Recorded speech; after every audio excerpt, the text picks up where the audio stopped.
You're now listening to episode 27, Style of Play Football, with myself as usual, Theo. And today we got Damon. How you doing? I'm doing all right. I'm enjoying the Euros. Good football. That's all that matters. I think good football. I found a certain game last night. Good football up until then, but yeah, it's been good watch. I'm enjoying it. Yeah, it's been good. It's been some good games. Do you know what I've enjoyed with this Euros is some of the underdogs, like the Romania game. I think they battered Ukraine 3-0. So no one saw that coming. But then there's been some dire games as well. Like even last night, which we're going to talk about predominantly for this episode, England games. It's just boring. Some of them have just been. You can see why they haven't got as much hype around them as the other games. But it's been good tournament. Doesn't seem to be a lot of trouble over there, which is another good thing as well. There's been a couple of stuff, but just the football's been decent, and yeah, I'm looking forward to the games today. But if you're new to the channel, as always, make sure you subscribe. Make sure you go to the audio version as well of the podcast. Hit up the notifications on there so you do not miss an episode, and also the social accounts. There's a link in the description for that down there. But we're gonna talk Gareth Southgate. We're gonna have to talk about England's performances, more so against Denmark yesterday. Just give me your initial thoughts. Give me your views. Give me what went wrong. Like what is going wrong with that England team? What's going wrong is what's been going wrong for a few years now, and it seems to be a collective pattern. You know, the saying goes, the definition of insanity is doing the same thing over and over again. And England going 1-0 up and sitting back and defending with such an attacking talent on that pitch is, to me, I can't even make sense of it. Like, I'm looking at Southgate and I'm thinking, Southgate goes to these games, goes to these Man City games, goes to these Liverpool games, goes to these Arsenal games, and he sees these players week in, week out, pretty much like how we all do. But what is he seeing that we're not seeing? You know, how can he see like Trent going into midfield? How can he see Foden playing from the left wing and not picking up those pockets of space? How can he see Harry Kane and Foden clearly not working together? Yeah, because Harry Kane is now a striker where he comes back into that pockets of space. That's where Foden wants to be. And when there's too many people in there, it's like a kitchen. Too many cooks in the kitchen spoils the broth. And that's what's happening right now. There's too many people that want to play in the same position. Yeah, it makes no sense that an international manager can't see that. A national manager for England can't see that. Do you think it's because obviously he's a defender at heart and nature and whatever? Do you think it's because that's just in his mindset to be defensively? I mean, I don't agree with it, because you've got some of the best attacking players, if not in Europe, in the world. Let's be honest, like Foden, you got Bellingham, you got Saka, you got Cole Palmer sitting on the bench, you got Anthony Gordon sitting on the bench. Is it just because he's a defensive-minded coach and he's taken his playing mentality into his coaching? You know, going 1-0 up against Serbia, getting away with it, going 1-0 up against Denmark and pissing away a lead, which was a goal that was avoidable for me anyway. Is it just that Southgate's so defensively minded that he's scared to commit players going forward and play a high line, play a bit more aggressively with the front three and the midfielders? And it just seems like once you go 1-0 up, it's sit back, invite pressure, soak in the pressure, make mistakes at the back, and just allow the team to just press. And it's just, you can't sustain that in tournament football. What he's doing is coming is what they're used to in their clubs. If you go watch Man City, Liverpool, Arsenal, like I said, the best three clubs in England right now, those are the players that are coming into the England setup, and so you need to play the sort of similar way. I'm not expecting him to be Pep Guardiola or Jurgen Klopp here. And Jurgen Klopp's a defender, by the way, so there's no really.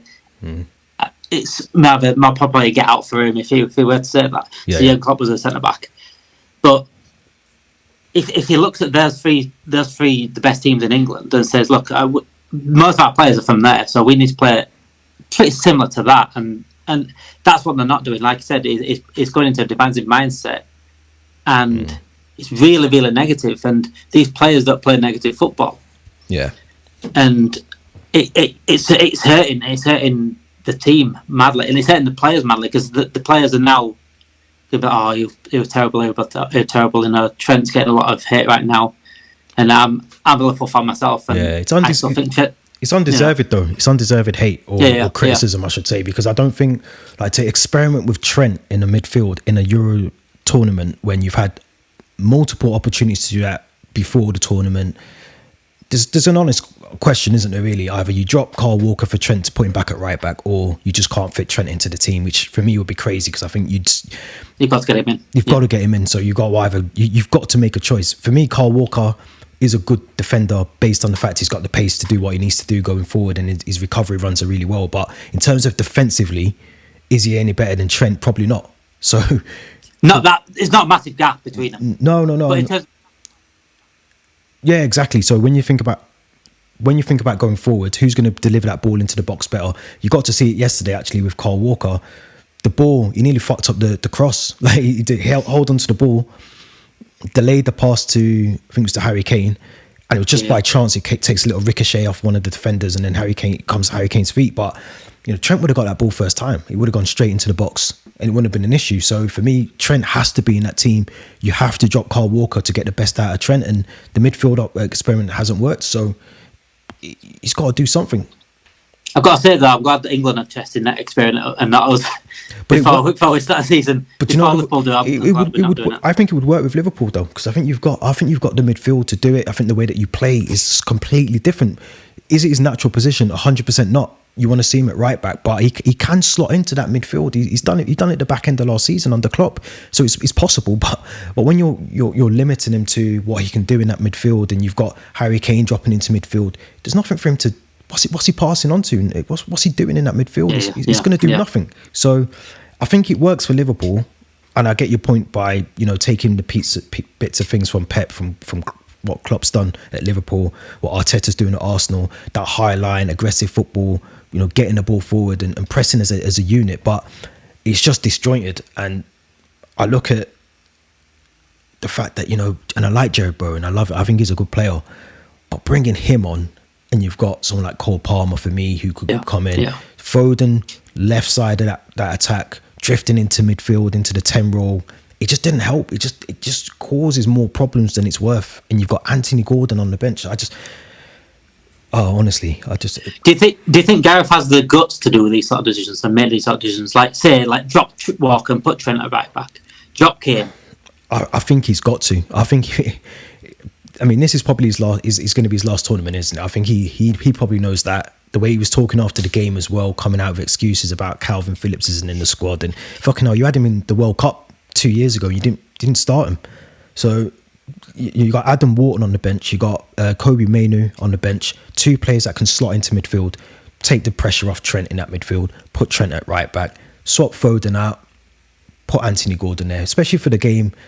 Look, third place will get you qualification out of the group, but you want to try and win it. You don't want to be playing. I think if we finish second, more likely going to be playing Germany in the knockouts. So you don't want that. You want to be top in the group. But he's got to make these changes. If this is his last tournament, his last throw at the dice, semi-final, final in the last two tournaments, you want to go out on a big high and I actually can win something for the country since 1966.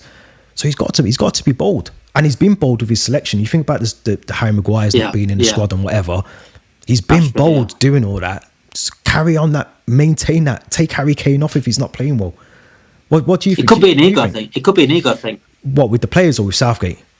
With Southgate. Yeah. He's already gone against his selection of choosing his favourites. Yeah. Does he want to admit it was wrong with the way he's playing as well? It could be, but I'll ask you, if you was in his shoes now and you just watched the Serbia game, you've just watched Denmark, you've just watched how poor both of those games have been, like almost falling asleep at 5:00 on a flipping Thursday afternoon. If you watch both those games, you would probably have to say that you've got to make a change and you've got to do it, because he's watched what we've just watched back to back for 90 minutes. And there's an argument there that Harry Kane might need to miss the next game, for me personally. But would you have the balls to drop him if you was Gareth Southgate? Would you, if you drop him in and you lose the game, what are the press going to say to that? Yeah, but I get that. If they do drop him for someone like Watkins or Turney, then we lose the game. They're like, well, why did you drop Harry Kane? But that's not the press. I want him to worry about the press, because the press just jump on whatever their popular opinion is. I really won't worry about the press. They jump on whatever they need to jump on to get scapegoats. But I think he's got to make these big calls, because that's what separates the biggest managers, the best managers from the best managers, the ones that are not scared to make these calls. Pep Guardiola randomly puts a random midfielder up front in a Champions League final. Sometimes it don't work, but these are the calls that some people have to make. And the Harry Kane situation, he's got to look at that. He can't be looking at those games and see something different. It reminds me of like VAR refs, because they see the same video evidence and come up with a different conclusion to it. I mean, he could work for VAR the way he's going if he sees something different to what we're seeing, because Harry Kane right now just doesn't work with Foden from the left, Bellingham there. Because, like I said, he's picking up those pockets of space that Foden needs to be or Bellingham needs to be. And it doesn't work like the way Man City play. And Foden, if Foden does come from the left, it's because Haaland's making forward runs and he's creating space in the pockets for Foden to come in. He saw Foden yesterday get really, really frustrated. And there was actually one time funnily enough, Harry Kane actually made a run behind and Foden was greedy. But he took on half a team and shot, didn't it? I don't know, like first half, I think it was. Yeah. But you can tell it with frustration with Foden. Because he wants to be in that middle area. It's difficult because I feel with Foden, arguably, look, he's one of the best players to come out of the country. Do you know what I mean? I don't think anyone can argue with that. But if you're fitting him in because he's player of the season and he's obviously one of the most talented players, if you're having to fit him in for those reasons, for me, they're the wrong reasons, because you've got Anthony Gordon, who is more suited on that left side for me personally. But you've got to pick the squad that is going to win you the game, not based on the individual accolades of a player and the qualities of a player. If he was going to play as a 10, fair enough. Yeah, look, you've got to fit Phil Foden in because that's his natural position. You can see the qualities that he can bring you from the 10. But if he's not going to play as a 10 and he's coming in on the left and he's drifting, and you've got Kieran Trippier as a right-footed left back, behind him, is that link. There's going to be nothing coming down that left side, and there hasn't been for the two games. There's a case. I mean, I said something that went against the grain the other day about Joe Gomez, who's been playing for left back for Liverpool. Why not give him an opportunity to see what he can do? I mean, what's your thoughts on that? Would you potentially use Joe Gomez as the left back in the Slovenia game? Every single Liverpool fan, like myself included, has been saying get Joe Gomez in there if they want it to work out, because with Gomez, right, I sort of didn't write him off fully, but I said, like, as a centre back and a right back, his injuries absolutely ruined him. Yeah. But the way he played, the way he started in the left back this season, he's sort of found a new. He's done the job. Vein of life. He's been brilliant. He was one of our best players this season in terms of left back. Obviously, he's not natural, but no, it's Trippier. It's not like he's a natural left back taking over him. He looks awkward. Trippier looks awkward at left back, and when he gets the ball forward, he either brings it back or he cuts in on the right, and that's just a predictable thing. If you're a top manager or top coach, you're going to be telling your right back, look, he's going to cut in, so just be careful. You're cutting on his right foot, just take the ball off him and advance forward. So to me, it's almost playing with 10 men, well 9 if you count Harry Kane, who drops into midfield. But I want to talk about Bellingham, because obviously a lot of scrutiny has come under him recently, especially after the game last night, and he went into the tournament with high expectations and all the rest of it and whatever else. But again, I feel like for him, he's not in the right position. I know he's played very advanced for Real Madrid and he's been, instrumental in their season, getting the goals and whatever else. But I just feel he might need to be in that midfield alongside a bit more, maybe where Trent is at the moment. I don't know, but I don't know. I don't even know what I'm trying to say. I'm not annoyed by the game, but I just feel like he's got to find the right position for Jude Bellingham that suits the team, rather than again trying to shoehorn Jude Bellingham into the team. That hasn't clearly worked up until now. It's sort of like put superstars out there, put like the best players out there, rather than thinking about the balance of the team. Yeah. And with Real Madrid, it works with Real Madrid. With Bellingham going number 10, or even it's been a number 9 this season, hasn't it? Yeah, he's done it all. Yep. It's worked because of the players behind him, the more balance behind him. Like if it's Modric, Kroos, or Camavinga, or Tchouaméni, it's a balanced midfield behind it. But it's not with Trent and Rice, because Trent's not, he's not played midfield. So if he hadn't got the balance behind him, then Jude doesn't really work at 10. And I think getting Jude back again, it's like, is that too attacking putting Jude there? Because look at Declan Rice, he's not even played at a 6 this season either. He's been box to box. Yeah. So it's like you've either got to go for it with Jude next to Rice and Foden at 10, or drop one or Jude or Foden. Yeah. that's the only way you can go for it and play Jude at 10 and maybe someone like Wharton in midfield alongside Rice. But that's a huge call that Southgate's got to make. I think he should go in the next game. Obviously, it's the last game. They're going to be through anyway, no matter what. I think they'll beat. Who they got in last game now? They got Slovenia. Slovenia in it last game, so I think they'll beat Slovenia. I think that's the game where you say Jude and Rice next to each other. Foden. Yeah, you've got to make a choice. Gordon out wide. Yep. And Trent at right back. I don't think he'll do it. I agree. I agree with you. I agree with you. But I think he'll be. I think he'll be too scared to change. I wouldn't be surprised if he puts out the same team. I really wouldn't. Gareth Southgate is the one manager that you could probably put money on that will bring out the same team that has just drawn 1-1 and scraped a 1-0 against Serbia.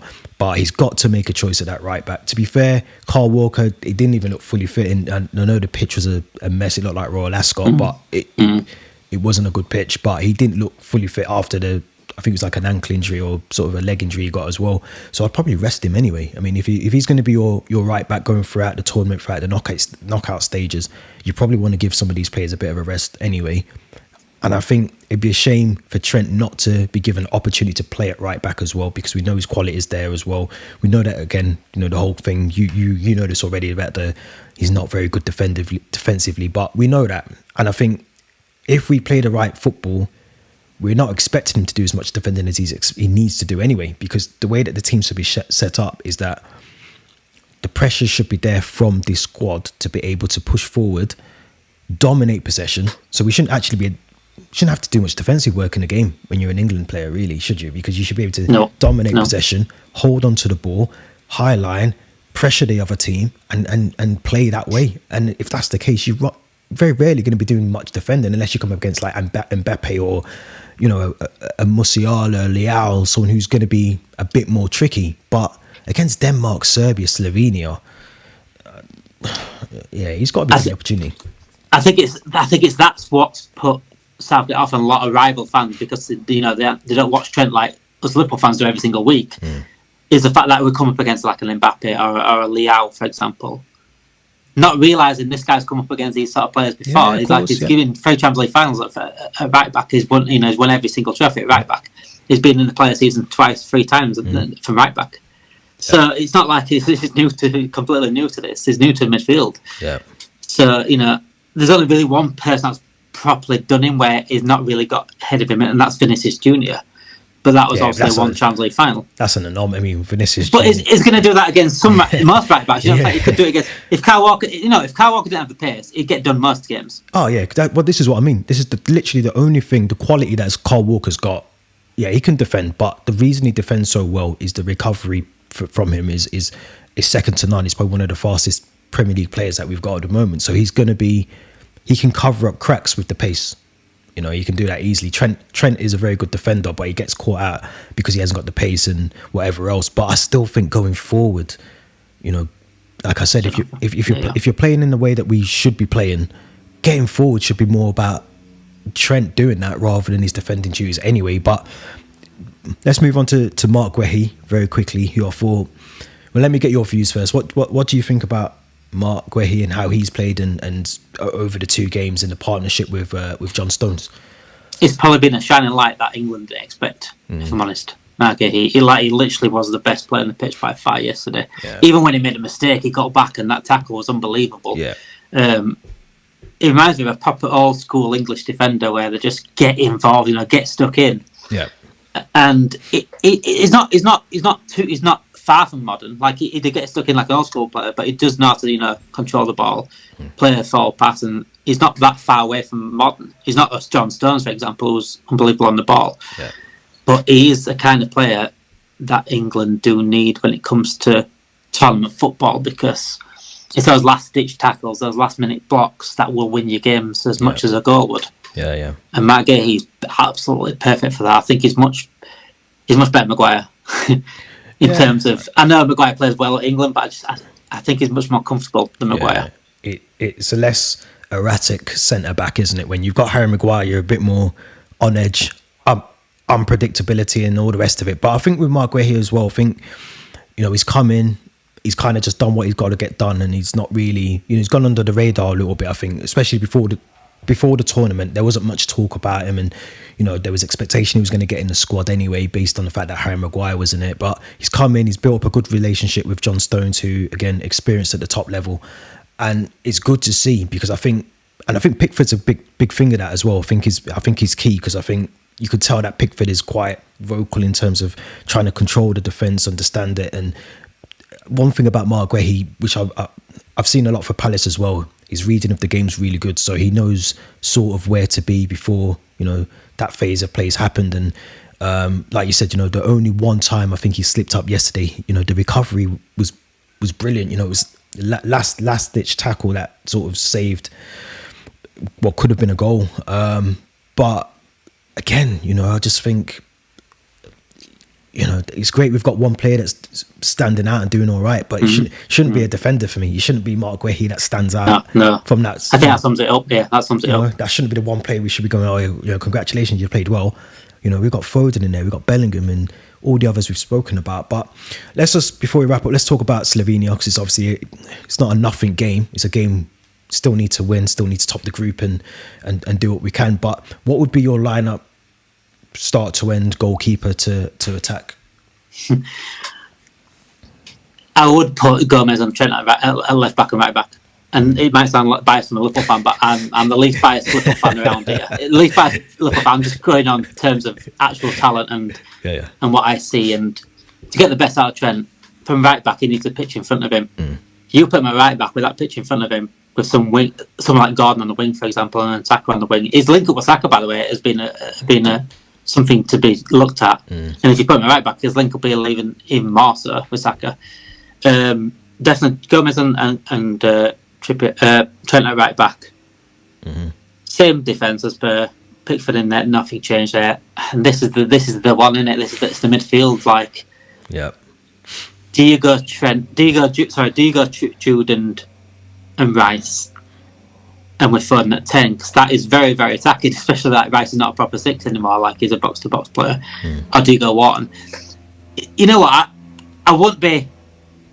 That's a wrong call. If he picked Wharton and dropped Foden and put Bellingham at 10, and I won't be the same. I won't be the same with if he put Jude next to Rice and put Foden at 10. I think it'd be like, either way, I think it sort of works. I think against Slovenia, no underestimate Slovenia here. He should go Jude, Rice, and really think forward thinking, and with Foden at 10, and then get Gordon on the wing, a proper natural winger, gives Trent that long ball across the field, and then I'd drop Kane. I would drop Kane, and I would go Watkins. I don't think Kane's done enough. He's just getting too involved in that pockets of space and not creating much for the rest of people around him. I mean, the lad was practically centre back at times yesterday. I remember just before he came off, he was just following the ball around the pitch. He was just walking. He was walking. He wasn't even running. I think it's a bold move. We're talking from with common sense. Do you know what I mean? We're talking from somewhere. We're just fans. We're not, we played at the top level, but it's common sense. If it's not working, you've got to change something. I personally would go with your defence. I'd go, obviously, Pickford still in goal. I'd probably go with Rice, Bellingham, Foden. Then I'd have Gordon, Saka. I'd go with Watkins, because I was impressed with Watkins when he came on yesterday. The moment he came on, there was a through ball. I think it was Trent, actually. Oh, was it Trent? It wouldn't have been Trent. Maybe it was Bellingham with the through ball, and Watkins off the last defender almost went in. And I think his runs behind in that space is going to be crucial. We can't underestimate Slovenia. They've still got Jan Oblak in goal, Benjamin Sesko, who hasn't had the best of starts to the tournament, but neither did Harry Kane at 2021, if you remember as well. I think it took a while for him to warm up. But, we can't underestimate a Slovenia team that just about, they nearly won yesterday against Serbia. It was only the last kick of the game. I think Serbia got a point, but it's going to be a tough game. So I still think you still need to put out a solid team that's going to work. And I agree with you about Gomez. I think, Trippier's just, it's worrying. Out of all the right backs we've got, we've only got one left back that we can say is, and Luke Shaw is non-existent. He's still injured. I don't know why we didn't take him. Ben Chilwell wasn't called up. It's worrying that we haven't got the same level of quality on the left side as we have on the right side in terms of, Reece James when he's fit, Trent, Carl Walker, you can probably put Trippier in there as well. We haven't got that on the left. So that's a worry when you think about the World Cup in the next couple of years as well. It is a sort of way. I think Mitchell's a good option, but he is. But maybe just for the natural side of things in terms of going forward in the next World Cup. But yeah, the talent ain't really a massive pool of talent, is it? No, not really. It's not really there. Right. Probably spot with Ashley Cole. Having Ashley Cole, probably the best fullback I've ever seen play the game. So it's hard to really replace. It's not really a position people want to play, is it? People don't want to go up and be a Gary Neville. That's what it is. But you definitely don't want to play left back. Right back's bad enough. But at least people like Trent out there and Reece James and Kyle Walker making these fullbacks a little bit more easier to look at, if that makes sense. And then people, right. But it is a funny position. But then, do you change formation then to surround that? Does Gareth Southgate even think about that? Change formation and go free at the back with Kyle Walker coming into? I wouldn't do that. I'm just saying. If there isn't a natural sided player there, that's the only, sometimes that can be an option. But I wouldn't do that personally. But I think it's an option. He did that in the last Euros. I'm sure he played. I'm sure it was against Scotland or maybe one of the games he played free at the back. He played Trippier right wing back, I'm sure he did. Or did he play him left wing back? So I don't think Shaw was fit then. And I don't think Chilwell was called up. And he definitely played Walker as a centre-back. Yeah, he did. He was at right centre-back. So, I just think stick with the formation, but stop shoehorning players into positions that clearly isn't working for them. Trent can't play midfield. We've gathered that now. The experiment's over. Stop using Foden on the left. Drop Harry Kane. I mean, Harry Kane, he's going to get you a goal, isn't he? I think that's why you want to keep him on, because but so Watkins. So it's not like replacing someone. He will. Like, can't get you a goal. That's the thing. Watkins is like one of the most biggest goal scorers this season. Yeah, he is. As well as assists as well, because he does link up really, really well with the players at Villa. Yeah. So it's not like he's getting replaced by David Nugent back in the day. But even he's probably better. He'd probably do more than Kane at the moment in that team. But what's your prediction then? What you going for prediction wise? Two things actually. Predictions: Slovenia, and then overall tournament winner. I'm sure I already know this. I've listened to your podcast, so I already know what it is. But the tournament winner. All right. Okay. Yeah, cool. Regarding Slovenia, it's so hard to predict England because you think like, they should go out and batter teams. They should go out and put 2, 3, 4 past these, but they just don't. That's the thing. They just don't. So I'm going to go for 2-0. I think there will be conservatives again, but I think this time, if he does change it up a little bit, I think it'll come dividends. And it all depends on Southgate. If he plays the same team, it could just be the same story, getting 1-0, 1-1. But if he does have the balls, and if he plays Trent right back, by the way, that could be a game changer for me. Yeah. But will he do that? I think he's got. You don't know. He's got to, in my opinion. I think 1-0. I just can't see. I remember saying this in the Euros, the 2021, the delayed one. I don't see where the goals are coming from. I just don't see. That's crazy. All those players have got attacking wise. I just don't see it because of the way that we play. I mean, the players are there to score the goals, but based on those 2 games, even if he swaps a couple of things around like we've just discussed, I still don't think it's going to take a bit of time for that to. This would be a perfect game to do it because obviously Slovenia is like we said, let's not underestimate them, but should be beating them. But I just don't see the goals. Like, I don't see like a flurry of goals where, I'm seeing Romania battered flipping Ukraine 3-0 and even Spain and Germany as well. But even Spain last night, they got on a goal, but they were constantly there's constant pressure. I think Italy had like 2 shots on target to Spain's 17 or 15, whatever it was. So they're just, you can see the difference in the quality of teams, even France as well. So I just don't see the goal. I don't see enough attacking options for us going forward in terms of the way we're playing the football. The players are there. The manager, if it was a different manager, I'd understand why 3-1 favourites is the odds at the moment or whatever the odds are now. But to see that team now, I just think I'm glad. Hopefully, it's Gareth Southgate's last tournament. The downside is, I think Graham Potter's waiting for the job, which would be just as bad anyway. So you got, in terms of the future of England, in terms of manager, I would actually go for Eddie Howe if they could get him, because I think it's the style of players suits the players that England have got. Yeah, and I think he's always done better for the team he's ever had. He did a good job at Bournemouth. Yeah. And then Newcastle is in with the injuries this season. He got Newcastle in a decent position to where they were. But in terms of this tournament, though, regarding England, it's all on Southgate. If he can put his ego away to one side and really start taking chances, I think England can get to the semis and final. Yeah, it's there. And tournament football, anyone can win tournament football, but I'm still sticking with my prediction at the beginning. That's it's Spain, because I just the way that I said it in the podcast. My prediction said the way they dominate the ball. For me, the amount of chances they'll get, they've got to take some of them. The only thing that holds them back, and I said this on the predictions as well, is probably Morata up front. But even then, he can still have a purple patch. Yeah, he's a kind of striker that has a purple patch. And he's had a good season for Atletico, didn't he, before coming into the Euro? So I think he's a good shout. I think Spain will be up there. I still stick with Portugal. I've been saying it before the tournament. I'm going to still say it now. I look at their bench. I look at the team that they put out and the quality that's on. I mean, some of the players on the bench, ridiculous. Is just mental. I think even like one of the friendlies before the tournament, like Diego Jota was on the bench, and I thought, Jota just walks into.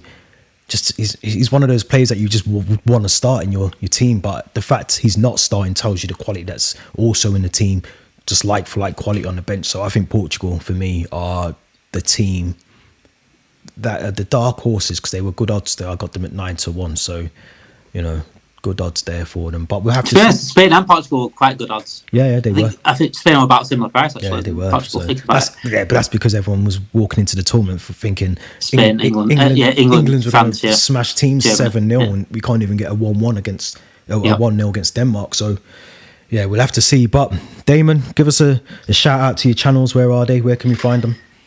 You'll see me hosting on LC Transfer Room. I host and do videos on there. LC Transfer Room's YouTube and Twitter. But also I have my own personal podcast called the HD Podcast. But we talk more than just football on there. We talk about general life. But we do have a sports section as well. So we do talk about football and sports in general. Yeah. Yeah. Cheers for coming on as well. I'm sure it won't be the first and last time. I'm sure you'll be back on to give us your views throughout the Euros. But this has been episode 27, Starler Play Football.